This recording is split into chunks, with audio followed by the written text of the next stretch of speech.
लूनीज world में आज मैं जिस मूवी को एक्सप्लेन करने जा रहा हूँ उसका नाम है स्लीपर्स वीक, जो कि एक साइकोलॉजिकल थ्रिलर है। ये मूवी एक मिडिल एज मैन और यंग गर्ल के फिजिकल रिलेशनशिप पर बेस्ड है और इस कहानी के अनफेवरेबल आउटकम क्या होंगे ये हम आगे इस मूवी में देखेंगे। साउथ अफ्रीका के रिमोट कोस्टल विलेज एरिया के बीच पर एक आदमी टहल रहा होता है। तभी उसे तीन लोग नहाते हुए नजर आते हैं। वहाँ उसकी नज़र एक लड़की पर पड़ती है और वो लड़की भी उसे देख लेती है और देन वो पानी में डुबकी लगाती है। फिर ये आदमी वहाँ से चला जाता है। अगले दिन उस आदमी को टहल लगाते हुए किसी लड़की के रोने की आवाज़ सुनाई देती है। वो करीब जाता है तो बोट में कंबल के अंदर एक लड़की रो रही होती है। वो आवाज़ देता है तो वही लड़की निकलती है जिसे उसने कल बीच पर देखा था। वो आदमी जिसका नाम जॉन होता है वो जैकी नामी लड़की से पूछता है कि तुम्हें किसी ने मारा है, तो वो कहती है कि पूछना तुम्हारा काम नहीं है, तुम यहाँ से जा सकते हो। लेकिन जॉन उसकी हेल्प करना चाहता था तो वो जॉन पर गुस्सा हो जाती है।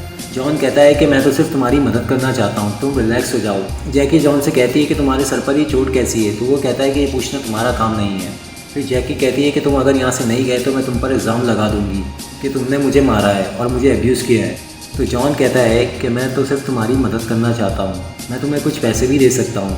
तो जैकी कहती है कि मुझे वाइन और $500 चाहिए, मैं यहीं रहूँगी, नहीं तो मैं शोर मचा दूँगी। डरा हुआ जॉन जब वाइन लेकर वापस आता है तो वहाँ कोई नहीं होता। वो अपने घर आता है तो उसके डोर नॉब पर जैकी की कैप मिलती है। अगले दिन जॉन शाम को बीच पर बैठा होता है तो वहाँ से जैकी अपने फादर और ब्रदर के साथ गुजर रही होती है। जॉन उसे कहता है कि तुम ठीक हो और तुम्हारी कैप मेरे घर पर है, तुम उसे ले जा सकती हो। वो उसे जवाब दिए बगैर वहाँ से गुजर जाती है। एक अननोन पर्सन की बात करने पर जैकी के फादर उससे पूछते हैं कि वो कौन है और तुम उसे कैसे जानती हो। वो डर की वजह से कोई जवाब नहीं देती।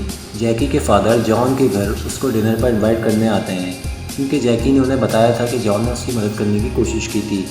और फिर ये सब डिनर कर रहे होते हैं तो जैकी के फादर बहुत डिवोशनल होते हैं। वो उसके भाई के इनडिसिप्लिन पर गुस्सा करते हैं।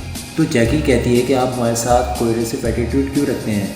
फिर जैकी जॉन को वहाँ से उठने का कहती है और जॉन बाहर चला जाता है। देन वो लोग स्मोक करते हैं और ऐसा लगता है कि वो अपने फादर से बहुत परेशान थी। जॉन कहता है कि तुम मुझे अपनी परेशानी बता सकती हो। तो जैकी उसे बताती है कि कुछ महीने पहले हमारे घर पर चोर आ गए थे और उन्होंने मेरा रेप करने की कोशिश की। मेरी मदद के रिटेलिएट करने पर उनको गोली मार दी। जब से हम सब परेशान हैं। फिर जैकी जॉन के सर पर लगी चोट का पूछती है तो जॉन कहता है कि एक मरतबा उसको ड्राइविंग के दौरान नींद आ गई थी जिसकी वजह से उसकी पूरी family on the spot death हो गई, लेकिन वो सरवाइव कर गया। जैकी उसकी बातें सुनकर सेंटिमेंटल हो जाती है और उनकी अटैचमेंट बढ़ जाती है। फिर ये लोग जॉन के घर आते हैं क्योंकि जैकी को उसकी कैप लेनी थी। फिर जैकी अंदर वाले रूम में चली जाती है। जॉन जब उसकी कैप लेकर आता है तो जैकी उससे कहती है क्या तुम्हारी कोई गर्लफ्रेंड है। जॉन कहता है कि नहीं।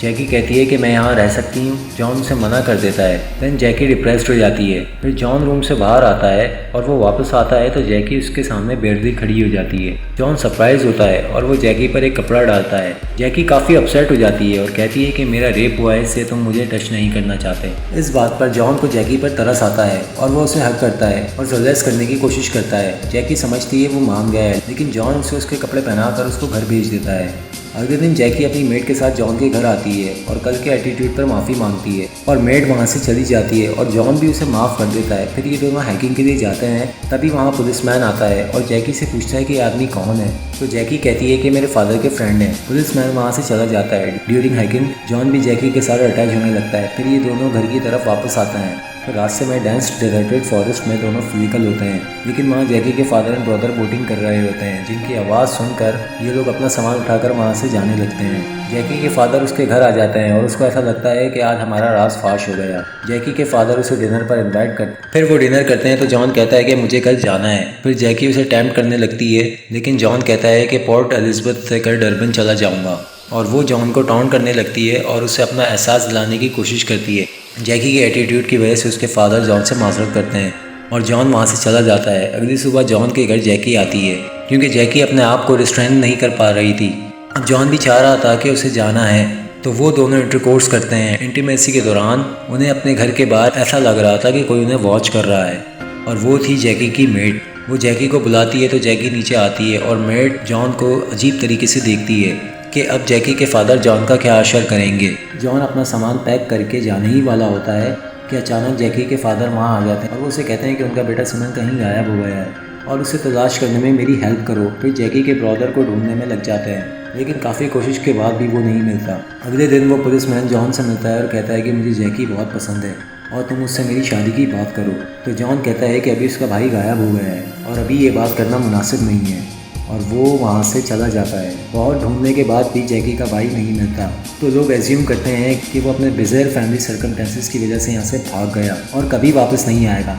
जॉन जैकी के फादर को कहता है कि मैं कल जा रहा हूँ। अगले दिन जॉन सुबह स्विमिंग कर रहा होता है तो वहाँ जैकी भी आ जाती है। वो कहती है कि मैं यहाँ रहना नहीं चाहती, मुझे तुम अपने साथ डरबन ले चलो। फिर वहाँ वो पुलिसमैन और जैकी के फादर आ जाते हैं। वो दोनों इन्हें इस हाल में देखकर गुस्सा हो जाते हैं। जॉन उनसे कहता है कि ऐसा कुछ नहीं है जैसा तुम सोच रहे हो। उस बात पर पुलिसमैन गन निकालता है और जैकी के फादर उसे डंडा मार मार के ज़ख्मी कर देते हैं और ज़ख्मी हालत में जॉन अपने घर की तरफ भागता है। घर पहुँच वो देखता है कि घर का दरवाज़ा खुला हुआ था और सामने एक बबून बैठा था।